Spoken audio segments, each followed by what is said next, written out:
The warm air in Roma, thick with the murmur of 1,000 conversations, carried the rich scent of incense, citrus, and ancient stone. Under the azure sky of May 2025, the city itself was a living testament to a different history, a breathing monument to what might have been if the currents of faith had flowed another way. Its skyline was a breathtaking panorama: classical temples, grand philosophical academies, and towering civic structures, their facades adorned with exquisite sculptures of gods, goddesses, deified emperors, and allegories of virtue. Here, no soaring cathedrals pierced the clouds, no towering minarets called the faithful to a single prayer, nor did monolithic crosses dominate the public squares. Instead, verdant groves dedicated to countless deities dotted the urban landscape, their quiet solemnity mingling with the bustling activity of a truly vibrant metropolis. This was Roma, the vibrant heart of the Neo-Roman Imperium, a powerful state whose continuity from antiquity had been unbroken by a religious revolution that never came. This world was profoundly different because Christianity never achieved ascendancy. Its influence remained confined to obscure sects, often marginalized and even persecuted, before largely fading into historical obscurity. The pivotal divergence stemmed from the 3rd and 4th centuries CE. Emperor Constantine, perhaps facing a different fate at the Battle of the Milvian Bridge, or his famed vision leading him down an alternative philosophical path, never embraced the nascent Christian faith. Some scholars speculated he found greater resonance in the solar monism of Sol Invictus, a deity whose unifying appeal could better serve a vast, varied empire without demanding the abandonment of older pantheons. Crucially, intense persecutions under emperors like Diocletius proved more sustained and brutally effective, systematically targeting and crippling the nascent Christian movement or forcing it into permanent, uninfluential obscurity. In tandem, the traditional Roman state cults, the array of mystery religions, like Mithraism, the cult of Isis, and Cybele, and flourishing philosophical schools, Stoicism, Neoplatonism, Epicureanism, Cynicism, experienced a profound and lasting revival. This resurgence, possibly invigorated by strategic state patronage and an intellectual flourishing offering compelling spiritual and ethical alternatives, ensured the Roman Empire fostered a religious landscape rich in varied traditions or solidified around a harmonious blend of classical and Eastern cults. The concept of a single, exclusive, universal deity never truly took hold in the collective Roman consciousness. Instead, a vast, complex pantheon, accommodating both ancient Roman rites and assimilated foreign practices, remained the spiritual bedrock. The consequences of this enduring pagan or syncretic Roman spirit rippled across 2 millennia, reshaping civilization in countless ways. The Roman Imperium, or its successor states, forged legal systems, art, literature, and public life upon a bedrock of classical philosophy and polytheistic traditions. The concept of pietas, duty to gods, family, and state, remained a cornerstone of ethics, alongside the pursuit of virtus, manly excellence, and philosophical self-mastery. For instance, the Roman legal code, rather than evolving with a Christian emphasis on sin and redemption, continued to refine principles of civic duty, property rights, and contractual obligations, often incorporating philosophical notions of natural law derived from Stoicism. Art remained largely figurative and celebratory, depicting myths, historical events, and philosophical allegories, often integrated into public architecture as expressions of civic pride and religious devotion. Public festivals celebrating the vast pantheon of deities and imperial achievements continued to be central to civic life, evolving over centuries into elaborate, technologically enhanced spectacles that engaged all senses and reinforced societal values through shared experience. The fall of Rome, as we know it, was profoundly different. Without the internal religious schisms that weakened imperial authority and the external pressure from monotheistic barbarian tribes, the Western Roman Empire fragmented uniquely or retained greater cohesion. Germanic tribes, encountering a robustly traditional or open-minded Roman state, did not convert to an exclusive monotheism. Instead, they often retained their indigenous paganisms, developing richer theological frameworks that integrated with Roman thought, or converted to other Eastern traditions such as Manichaeism, which found fertile ground in areas where no single dominant faith presented a barrier. Some tribes even adopted hybrid faiths blending Roman and Germanic deities, creating new, localized pantheons that reflected their specific cultural syntheses. The resulting successor kingdoms in Europe embraced a variety of spiritual paths, lacking the unifying or divisive force of a single, dominant religious institution. This mosaic of beliefs prevented continent-spanning religious wars like the Crusades or the Reformation, leading to a more diverse and less centralized European political landscape. The papacy, as a centralized authority of the Bishop of Rome over a universal Christian church, simply did not emerge. Religious authority remained decentralized, tied to local cults, philosophical schools, or imperial oversight. The Vestal Virgins might still guard the sacred flame, the Pontifex Maximus remained an imperial appointee, and the heads of philosophical schools offered ethical guidance. Consequently, history saw no Crusades, no Inquisition, and no Protestant Reformation, fundamentally altering the relationship between secular and religious power throughout European history. Instead of a single, powerful ecclesiastic entity, there existed a complex web of religious institutions, cults, and philosophical movements, each with its own spheres of influence and patronage, but none holding sway over all aspects of political and cultural life. The Eastern Roman Empire, Byzantium, if it survived, also followed a non-Christian religious path. Perhaps it became the major center of a revived Hellenistic paganism, a sophisticated state-backed mystery cult of Orpheism, or a powerful Neoplatonic philosophical school that shaped its legal code and worldview. This led to different patterns of interaction with the Sasanian Persian Empire and later, the rising Islamic caliphates. Without Roman imperial endorsement, Christianity's missionary efforts were minimal. It remained a marginal, often persecuted, current in isolated pockets, or faded into obscurity. Other religions filled the spiritual space. Islam, emerging in the Arabian Peninsula, encountered a different geopolitical and spiritual terrain. Instead of powerful Christian empires, it might have met thriving pagan or Zoroastrian states in the Middle East, altering its conquest patterns, theological development, and interactions with established faiths. Other traditions like Manichaeism, various mystery cults, or regional paganisms might have spread more widely or developed into major world religions. Zoroastrianism, for example, could have seen a renewed golden age under a strong Sasanian empire unburdened by prolonged religious conflict with a Christian Byzantium. Science and philosophy evolved along distinct trajectories. Without the unique theological constraints and patronage patterns of the Christian Church, scientific inquiry might have progressed more freely in some areas or taken different turns in others. The emphasis on observation, logic, and classical knowledge from the philosophical schools could have led to different forms of scientific revolution. For instance, the detailed anatomical knowledge of the Hellenistic period might have advanced without later moral prohibitions on dissection. Engineering and urban planning, always strengths of the Romans, would likely have seen continuous development, unhindered by periods of intellectual stagnation. Art and architecture, unburdened by Christian iconography, reflected various polytheistic themes, philosophical allegories, and the aesthetic sensibilities of differing cults, creating a vibrant display of secular and religious art across Europe that celebrated humanity, nature, and the pantheon. By 2025, the world is a kaleidoscope of beliefs. Europe, rather than being predominantly Christian, presents a mosaic of spiritual practices, with the Neo-Roman Imperium in southern Europe maintaining its blend of classical polytheism and philosophical schools. Its influence extends across the Mediterranean, through North Africa, and into parts of the Near East, functioning as a beacon of classical tradition and intellectual rigor. Germanic lands feature revived Northern European paganisms or new hybrid faiths, often organized into loose confederations or smaller, culturally distinct kingdoms.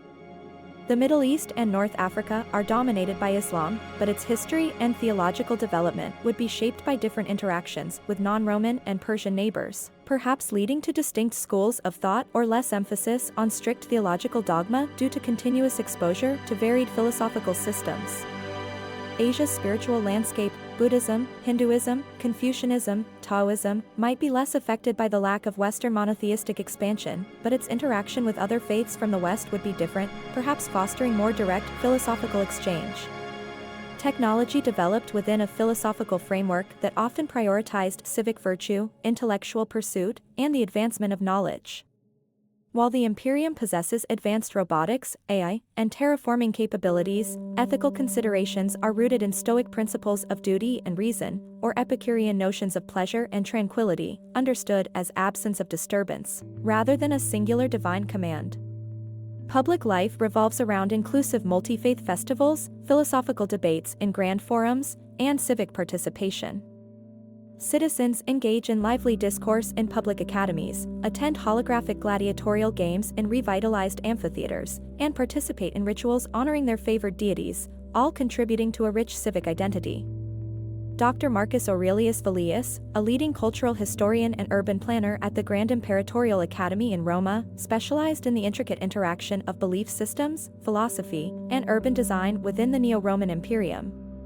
His elegant office, a blend of polished marble and shimmering holographic displays, overlooked the meticulously restored Forum Romanum. This ancient heart of the city, integrated with modern technology, still served as a vibrant public space where citizens gathered for philosophical debates and civic ceremonies, a living testament to the Imperium's enduring spirit. Marcus, ever since his teenage years spent poring over unearthed Mithraic friezes in dusty museums, had felt a deep, almost spiritual calling to preserve and understand the nuanced spiritual legacy of the Imperium. He wasn't just a planner, he sought to infuse modern life with the profound wisdom and aesthetic balance of the past, believing that true progress lay in a seamless continuity with foundational principles. Marcus was currently overseeing the labyrinthine preparations for the Grand Imperatorial Festival of Sol Invictus, the annual week-long celebration honoring the unconquered sun. This deity's cult, having gained paramount importance after the 4th century, had become a unifying force across the Imperium, symbolizing its resilience and intellectual illumination. He meticulously reviewed holographic projections of the festival's planned route, a sprawling processional that would weave through ancient temples, modern civic plazas, and vast amphitheaters redesigned for grand theatrical and ritual performances. Every detail, from the projected light patterns to the synthesized ancient chants, was subject to his rigorous historical scrutiny. His gaze fell on a projected image of a recently renovated Temple of Mithras, its subterranean chambers now seamlessly integrated with advanced interactive displays explaining the mysteries of the cult. Ensure the lighting sequences for the Mithraic initiation rites simulation are historically accurate, Marcus instructed his AI assistant, a discreet, almost invisible holographic interface. He emphasized the blend of ancient ritual and modern engagement in his voice. We want to convey the profundity, not just the pageantry. The initiation journey should evoke awe, not just spectacle.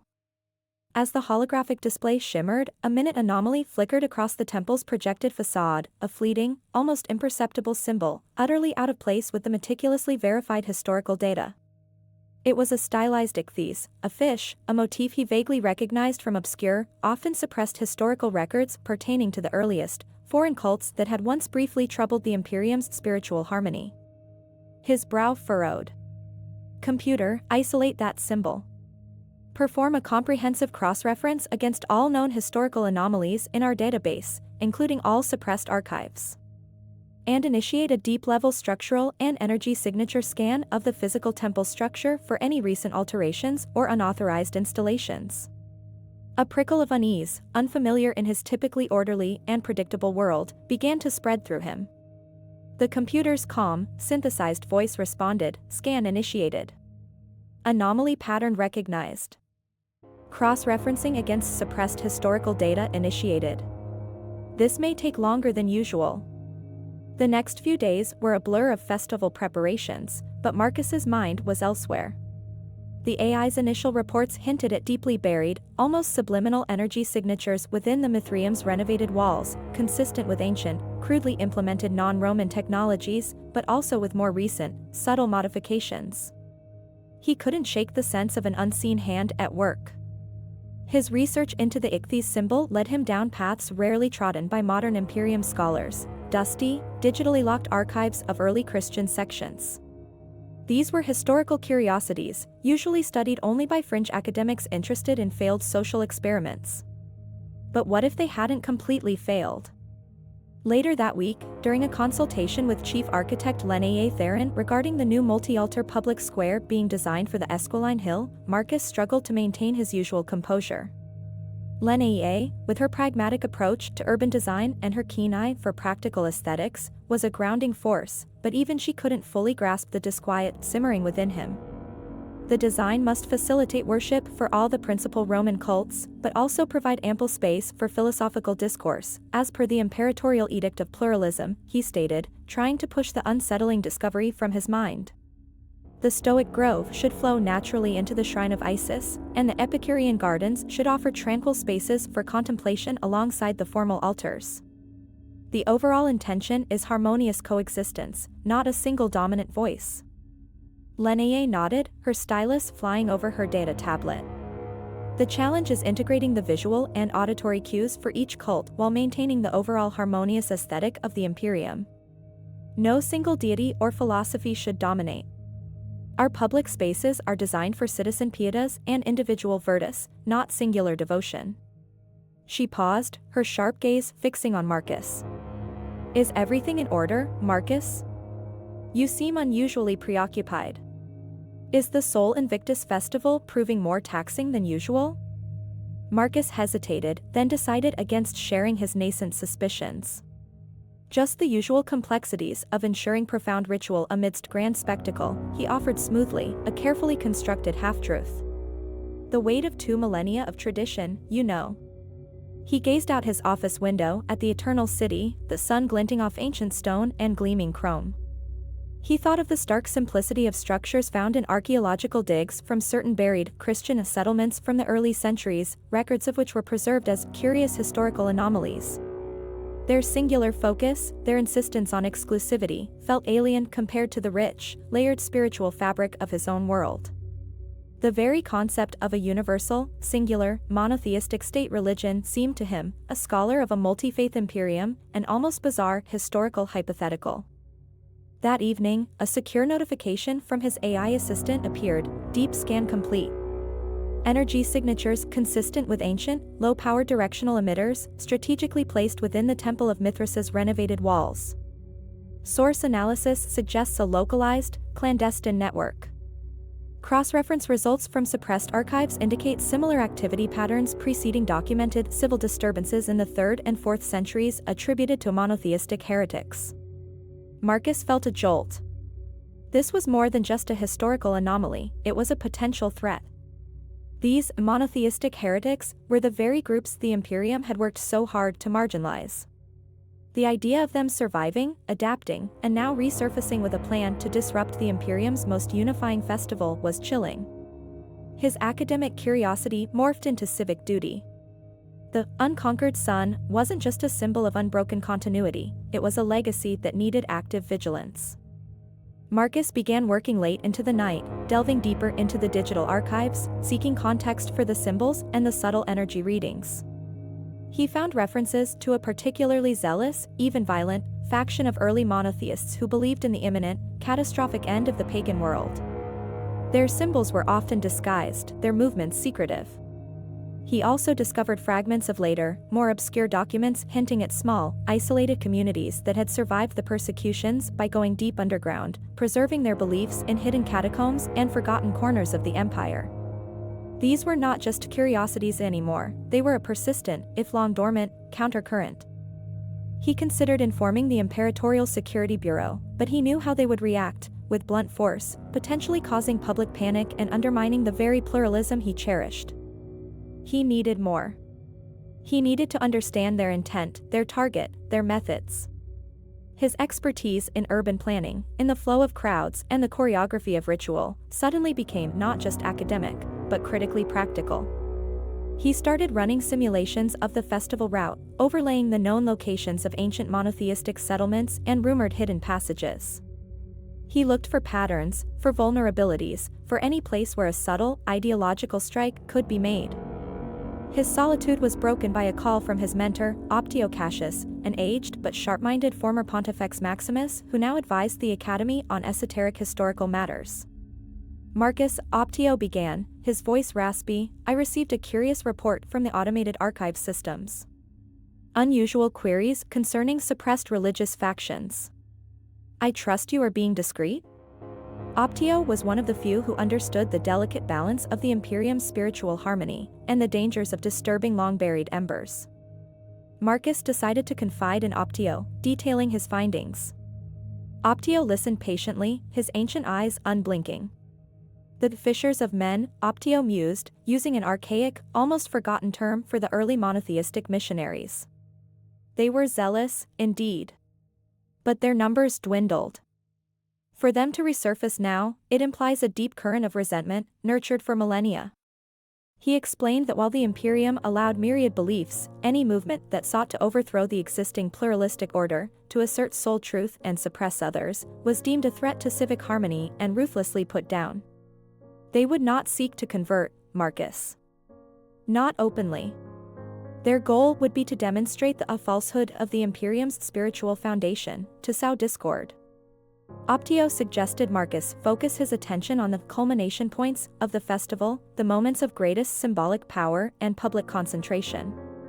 The grand procession, the moment Sol Invictus was symbolically reborn, the fire ritual on the Capitoline. These are their targets, Marcus. Not necessarily to cause harm, but to demonstrate their truth, in a way that shatters the Imperium's narrative of continuity and strength. With Optio's guidance, Marcus shifted his focus. The energy signatures, he realized, weren't for destruction. They were for projection, for disruption. He began to anticipate a sophisticated, almost artistic act of ideological sabotage, not crude violence. He used his urban planning holograms to visualize alternative routes, contingency plans for crowd dispersion, and even ways to subtly counter-project. His task wasn't just to stop them, but to protect the meaning of the festival, the very heart of the Imperium's spirit. As the eve of the Festival of Sol Invictus approached, Marcus worked with Lena, though he still kept the full extent of his findings from her, framing his suggestions as optimizations for crowd flow and enhanced immersive experience. He insisted on specific, unusual adjustments to the public display technology along the festival route, especially near ancient structures previously linked to the suppressed cults. He ordered subtle frequency dampeners to be installed, disguised as festive lighting elements, designed to counteract any external energy projections. Lena, always practical, questioned some of the less obvious expenses, but Marcus's reputation for meticulous planning eventually won her over. The festival dawned, a magnificent spectacle of light, sound, and vibrant crowds. The processional of the sun, culminating in the ceremonial rebirth of Sol Invictus, moved through the city. Marcus watched from a discreet control room beneath the forum, a screen displaying energy readings and crowd analytics. As the symbolic sun disk was raised over the rebuilt temple of Sol Invictus, bathed in technologically perfected dawn light, he saw it, a flicker on the energy readings, a subtle, almost imperceptible surge emanating from the very Mithrium he had investigated.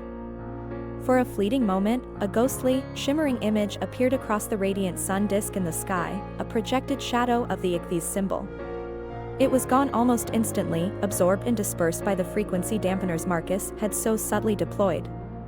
The crowd, enraptured by the spectacle, barely noticed. A few blinked, perhaps attributing it to a trick of the light or their own fatigue. But Marcus saw it. He saw the failed attempt, the lingering threat, the persistent, almost desperate, attempt to claim a world that had chosen a different path. A small smile played on his lips. The sun had remained unconquered. Not just by the forces of time and history, but by those who wished to impose a single, exclusive truth upon the rich soul of the Imperium. He knew this was just one skirmish in a quiet, millennia-long ideological war. His work, ensuring the vibrant continuation of the Imperium's varied spiritual and philosophical heritage, was a direct consequence of a path taken millennia ago.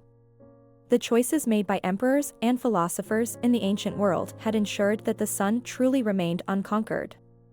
And Marcus, now more than ever, understood his role as a vigilant guardian of its light. The Imperium endured, and so, too, must its commitment to pluralism.